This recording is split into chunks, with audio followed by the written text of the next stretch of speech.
কর্মব্যস্ত জীবনে মহিলাদের নানান কাজ করতে হয়, আর এই কাজগুলো যদি আমরা নিজেদের একটা ট্রিক খাটিয়ে বা কোনো ট্রিপের সাহায্যে করি, তাহলে সেই কাজগুলো কিন্তু আমাদের অনেকটা সহজ হয়ে যায়, তাতে আমাদের অনেকটা সময় বাঁচে, তার সঙ্গে অনেকগুলো পয়সা, মানে অনেকগুলো টাকা। তো এই সেরকমই কিছু টিপস নিয়ে আজকের ভিডিও। তো আমরা এরকম চার্জার তো ব্যবহার করি, আর এই চার্জারগুলো বাড়িতে থাকে, অনেক সময় বাচ্চারা এই চার্জারগুলো নিয়ে মুখে দেয় বা নোংরা হয়। তো সেরকমই একটা টিপস তোমাদের সঙ্গে শেয়ার করব। নিয়েছি একটা ক্যারি প্যাক, যে কাপড়ের যে ক্যারি ব্যাগগুলো আছে, তোমরা এর আগের ভিডিওতে দেখেছো, সেগুলো কিন্তু আমি এরকম টুকরো করে রেখে দিয়েছি এই সময় এই কাজগুলো করার জন্য। তো তার মধ্যে নিয়েছি একটা স্যানিটাইজার। তো নিয়েছি স্যানিটাইজার, নিয়ে তো দেখো এটাকে জাস্ট একটু পরিষ্কার করব। কিভাবে পরিষ্কার করব তোমরা দেখতে পাচ্ছ যে কতটা পরিষ্কার হচ্ছে। তোমরা দেখতে পাচ্ছ আমি জাস্ট একটু ডলছি, আর এই তারের মধ্যে কতটা নোংরা আছে তোমরা নিজেরাই দেখো। এইভাবে কিন্তু আমরা যে বাড়ির যে চার্জারগুলো আছে, চার্জারের যে কর্ডগুলো আছে, সেগুলো কিন্তু দারুণ সুন্দরভাবে এইভাবে পরিষ্কার করে নিতেই পারি। তাতে কর্ডগুলো যেমন পরিষ্কার থাকে, দেখতে ভালো লাগে, তাছাড়াও অনেক বাচ্চারা অনেক সময় এই কর্ডগুলো মুখে দেয়, তাতে এই নোংরা তাদের মুখে পেটে গিয়ে নানা রকম রোগের সৃষ্টি করতে পারে। তো দেখো আমি সুন্দর করে, এটা ভীষণভাবে নোংরা হয়েছে, সুন্দর করে এই কর্ডটাকে পরিষ্কার করে নিচ্ছি। তার সাথেও আমি যে আরেকটা যে কর্ডটা নিয়েছি, দেখো সেটাও নোংরা হয়েছে। আর এটা জাস্ট আমার ডেট চলে যাওয়া একটা হ্যান্ড স্যানিটাইজার, দেখলে তোমরা সেটা দিয়ে পরিষ্কার করে নেবো। আর যে তোমাদের কাছে যদি তুলো থাকে, তুলো দিয়ে করতে পারো, ন্যাপকিন দিয়েও করতে পারো। তো আমি তোমাদের এর আগেই দেখিয়েছিলাম যে এই কাপড়ের ব্যাগগুলো আমাদের বাড়িতে আসে, সেগুলো টুকরো করে রেখে আমরা কিন্তু বিভিন্ন কাজে ব্যবহার করতে পারি। তো সেরকমই টুকরো করা কাপড় দিয়ে, তো দেখো আবার একটুখানি নিয়ে আমি কিন্তু পরিষ্কার করে তোমাদের দেখালাম। এইভাবেই স্যানিটাইজারগুলো দিয়ে আমাদের ঘরের অনেক কিছু পরিষ্কার করা যায়। আমার বিভিন্ন টিপসের ভিডিওতে সেগুলো আছে, তারই একটা নমুনা তোমাদের দেখিয়ে দিলাম। দেখো কতটা নোংরা হয়েছে তোমরা দেখতে পাচ্ছ। লাল কটটা দেখে মনে হচ্ছে নোংরা নেই, কিন্তু এটাকে ডলাতেই দেখো কতটা নোংরা হয়েছে। তো এইভাবে যদি পরিষ্কার করে রাখতে পারো, ঘরের জিনিসপত্র যেমন সুন্দর থাকে, পরিষ্কার থাকে এবং দেখতে ভালো লাগে, আর বাচ্চারাদের স্বাস্থ্যও ভালো থাকে, বাচ্চারা যাতে মুখে না দেয়। ছোট্ট একটা টিপস, ভালো লাগলে অবশ্যই একটা লাইক কমেন্ট করে দিও, আর নিজেরা বাড়িতে এটা কিন্তু অবশ্যই করো। একদম ছোট্ট একটা টিপস, এরকম হাতের কাছে হ্যান্ড স্যানিটাইজার থাকলে এইভাবে কিন্তু তোমরা পরিষ্কার করে নিতেই পারো। তো দেখো কেমন লাগলো, ভালো লাগলে অবশ্যই একটা লাইক করো। চলে যাব পরের টিপসে। আমাদের নিত্য প্রয়োজনীয় তো কাঁচি কিন্তু আমরা সবাই ব্যবহার করি। আর দেখো এটা ঘরে থাকতে থাকতে কীভাবে জং পড়ে গেছে। এটা একদম ধার করা কাঁচি ছিল, হঠাৎ করে চোখে পড়লো, কাজ করতে গিয়ে দেখি কাঁচিটা এইভাবে জং পড়ে গেছে। তো সেটাকে আমি একদম কিভাবে পরিষ্কার করব, তো দেখো একদমই ধার নেই, একটা প্লাস্টিক পর্যন্ত কাটছে না। তো আমার এটা একদম রানিং কেচি, হয়তো এর মধ্যে জল টল ছিল, কোনো কারণে এইভাবে জং পড়ে গেছে, তাতে কোনো সমস্যা নেই।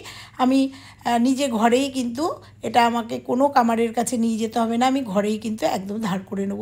একটা ছোট্ট কাঠের টুকরো নিয়েছি, আর ঘরে থাকা যে আমাদের ঘরে প্রত্যেকের ঘরেই লেবু থাকে, সেই লেবু নিয়ে নেবো, একটা পাতি লেবু নিয়ে নেবো, আর আমি ঘরেই কিন্তু অনায়াসে এই কাঁচিটাকে একদম সুন্দর করে ধার করে নেব। আর এই লেবুর সাথে নিয়ে নেব একটুখানি লবণ, আমরা যে খাবার লবণ নিই সেই লবণটা নেব, কারণ লবণ আমরা জানি স্ক্রাবারের কাজ করে। এই লবণ আর পাতি লেবু দিয়ে আমার কাঁচিটাকে একটুখানি শুধু ডলে নেব। ডলে নেওয়ার পরেই তোমরা দেখতে পাবো কাঁচিটা কিন্তু আগের রূপে ফিরে আসবে। তো দেখো আমি লবণটা দিয়ে কাঁচিটা একটু সাবধানে করতে হবে, কারণ যে কোনো মুহূর্তে হাতটা কেটে যেতে পারে। তো দেখো আমি লেবুটা দিয়ে আর এই লবণটা দিয়ে জাস্ট কিন্তু কাঁচিটার মধ্যে একটু ডলতে থাকবো, 2-3 মিনিট ধরে ভালো করে ডলবো। যেহেতু অনেকটা জং লেগে গেছে, আমি 2-3 বার লবণ দিয়ে নেব। আর আমরা জানি লবণে প্রচণ্ড ধার থাকে, আর লবণ স্ক্রাবারের কাজ করে। অনায়াসে কিন্তু আমার এই জং টংগুলো সবটা উঠে যাবে, এবং কাঁচিটা কিন্তু তার পুরনো জায়গায় ফিরে যাবে, অর্থাৎ কাঁচিটার যে ধারটা চলে গেছিলো সেই ধারটা ফিরে যাবে। আমাদের পয়সা বাঁচানোর জন্য এরকম ছোট ছোট টিপস আমরা কিন্তু বাড়িতে ইউজ করতেই পারি, তাতে আমাদের অনেক টাকা বেঁচে যাবে, সময় বেঁচে যাবে। আর সবথেকে বড় কথা হচ্ছে আমাদের যখন প্রয়োজন তখন আমরা এটা ইউজের জন্য ব্যবহারযোগ্য করে তুলতে পারবো। তো দেখো ভালো করে ডলে নিলাম, ডলে নেওয়ার পরে আমি আর একবার একটুখানি ডলে নিচ্ছি, 2-3 বার একটুখানি ধৈর্য নিয়ে এটাকে ডলে নিতে হবে, কারণ তোমরা দেখতে পাচ্ছ অনেকটা কিন্তু এর মধ্যে জং লেগেছিল। আর এই কাঁচিটা কিন্তু আমার প্রত্যেক দিনের প্রয়োজন। তো চলো আমার রেডি হয়ে গেছে, এবার আমি ধুয়ে নিয়ে এসে তোমাদের দেখাবো। দেখো ধুয়ে নিয়ে এসেছি, ধুয়ে নিয়ে একটা ডাস্টারের সাহায্যে মুছবো। মোছার পরেও একটা টিপস তোমাদের সামনে শেয়ার করব, যেটা আগের বার করিনি, জন্যই আমার কাছিটার এই হাল হয়েছিল। ভালো করে ডাস্টার দিয়ে মুছে তারপরে তোমাদের দেখাবো কাছিটা কতটা ধার হয়েছে। আর তার সাথে তোমাদের একটা টিপস শেয়ার করব। নারকেল তেল আমাদের সবার বাড়িতেই থাকে, তো এই নারকেল তেলের থেকে 2 ফোঁটা নারকেল তেল আমি হাতের চেটোতে নিয়ে নেবো, আর আঙুলের সাহায্যেই কাছিটা কিন্তু আমি লাগিয়ে দেবো। কাছিটা পারলে একদম শুকিয়ে নিয়ে তারপরে এই কাজটা তোমরা করো, কিন্তু আমি তোমাদের দেখানোর জন্য এটা আমি তেলটা দেওয়ার পরে রোদে দিয়ে দেবো।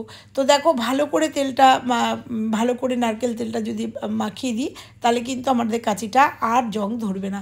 এবার তোমাদের দেখাবো একটা মোটা পিসবোর্ড কেটে দেখাবো যে কাছিটা দেখো আগের জায়গায় চলে এসছে, লাগানোর সাথে কতটা ধার হয়েছে তোমরা নিজেরা চোখে দেখে নাও যে কাছিটা কতটা ধার হয়েছে, কারণ কাছিটার একদমই ধার চলে গেছিলো, একটা প্লাস্টিক পর্যন্ত কাটতে পারছিলাম। চলে যাব পরের টিপসে।